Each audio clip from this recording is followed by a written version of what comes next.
Okay, so don't think that God's going to buy a lot of psychobabble that's running around in your head, because He's not. If there's one thing God is,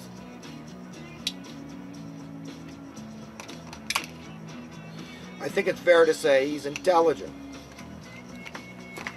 And one thing He's not is stupid.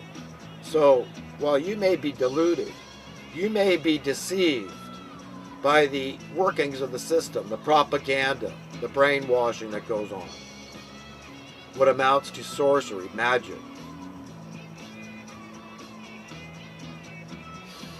But God isn't. God knows that the love of money is the root of all evil. Okay?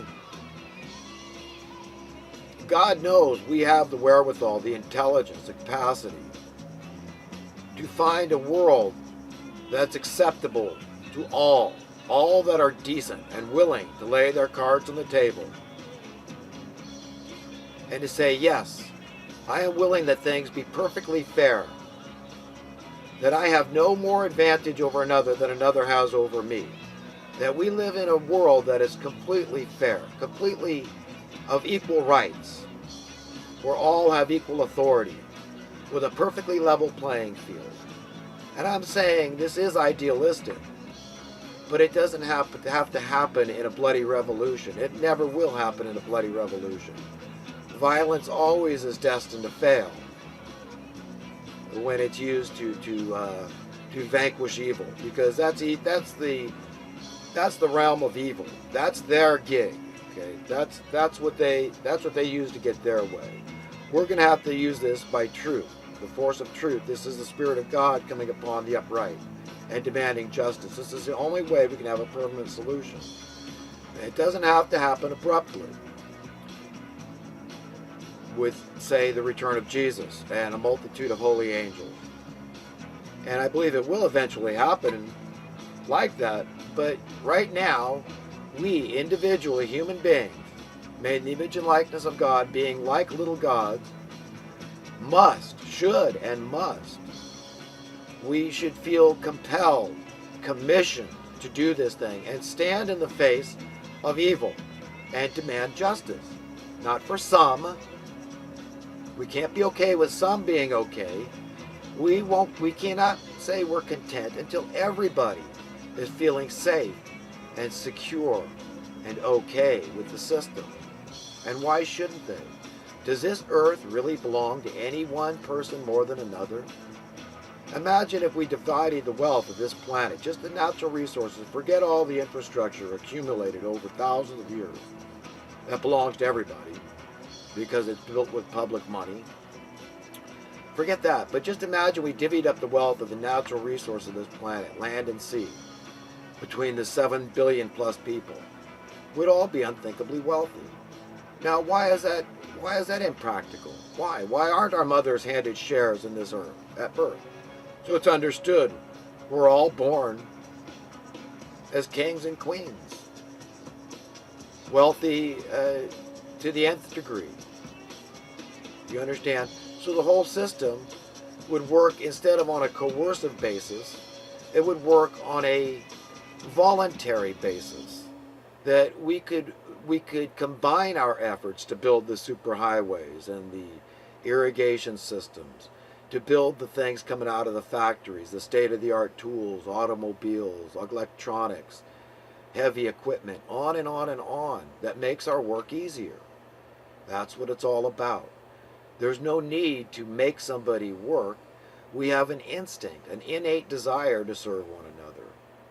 And this should not be considered far-fetched. It's reasonable. In other words, we can have a gradual procession to a perfect realm, a perfect world, short of death, disease, destruction of every kind, natural disasters, accidents, predation. All that stuff is a given. That's across the board. We all have to face that stuff, just being born human.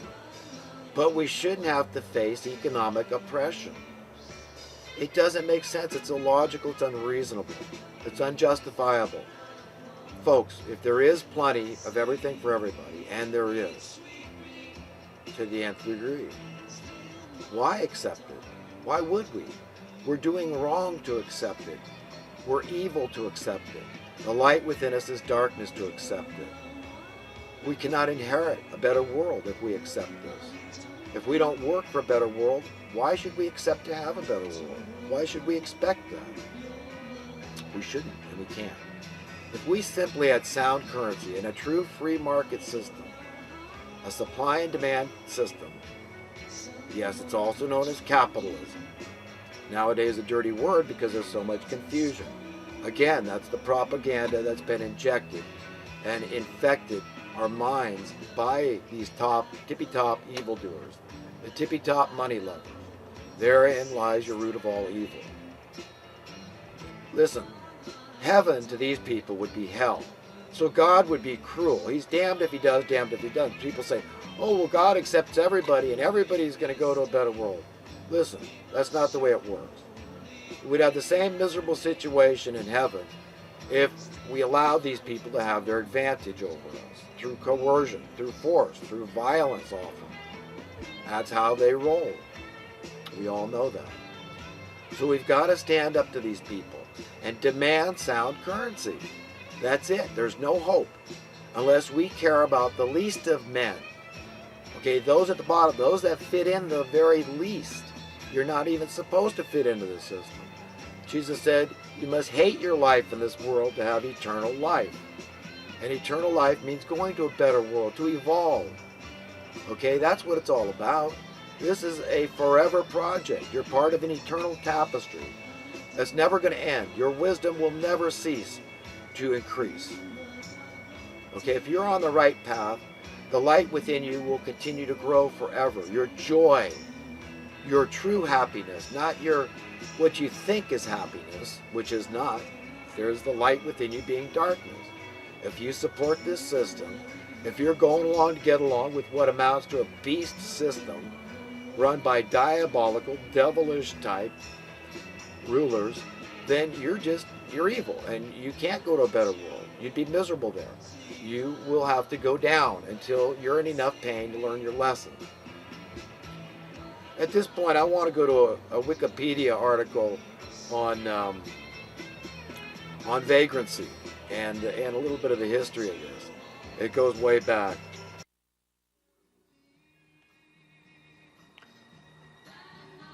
Here we are with a Wikipedia article, and I don't know how well the camera is going to pick this up, but I'll read it.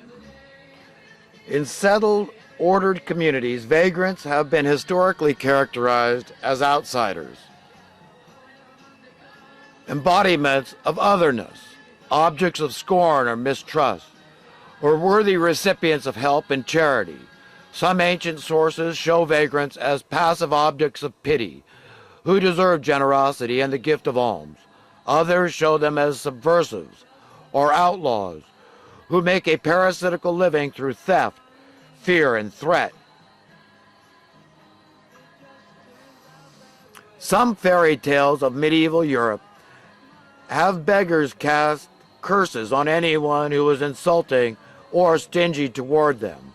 In Tudor England, some of those who begged door to door for milk, yeast, drink, pottage were thought to be witches. In some East Asian and South Asian countries, the condition of vagrancy has long been historically associated with the religious life as described in the religious literatures of Hindu, Buddhist, Jain, and Muslim, Sufi traditions. Examples include sadhus, dervishes, bhikkhus, and Sramanic traditions generally. Vagrancy under law. Germany. In Germany,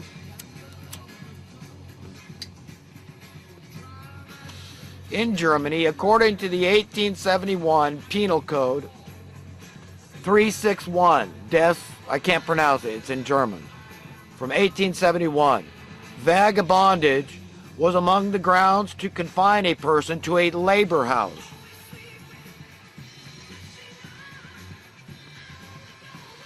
In the Weimar Republic, the law against vagrancy was relaxed, however. It became much more stringent in Nazi Germany. where vagrancy, together with begging, prostitution, and work shyness, was classified as asocial behavior, antisocial behavior, that is, and punishable by confinement to concentration camps. And we all know what happened there: democide, genocide. It wasn't just the Jews dying, it was poor people. Alias vagrants. In Russia, Tsardom of Russia. In the Tsardom of Russia, the legal term vagrancy was defined in another way than respective terms.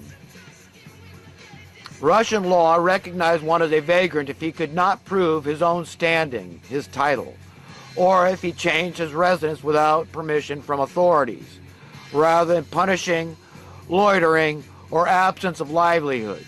Foreigners who had been twice expatriated with prohibition of return to the Russian Empire and were arrested in Russia again were also recognized as vagrants.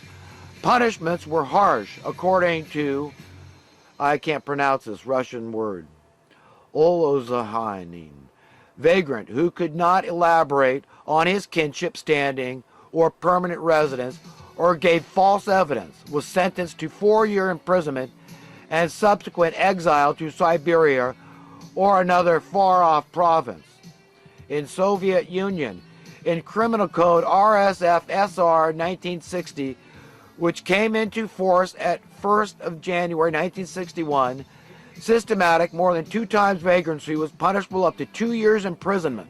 It was actual till 5th of December 1991, when Section 209 had been canceled and vagrancy became not criminal. Modern Russia. At the present, vagrancy in the Russian Federation is not a crime or a law violation, but inducing juvenile under 18 to vagrancy committed by a person over 18-year-old is a crime. I wonder what that means. Maybe it means if your parents are poor, they call that inducement into crime. Is that it? So in other words, if your parents are stuck on the street and they have a kid or 2 or 3 or 4, whatever, then you are a criminal because they say you induced it. You brought it on. How did you bring it on? Are you unwilling to work? What's going on here? I mean, it's just so made up, all this stuff. United Kingdom.